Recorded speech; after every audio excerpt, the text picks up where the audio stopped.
前回のあらすじ、扇風機のスイッチモデルを作ったよ。ただしボタンが全部押せちゃう。というわけで同時に押せない仕組みを調べてみた。プレートが2枚入ってる構造のがあったので、作ってみた。早い。プレートをはめて、カバーをつけて、押してみる。全部押せなくなったよ。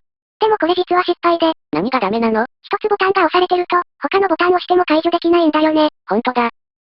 というわけでもう少し色々調べた結果、こうなりました。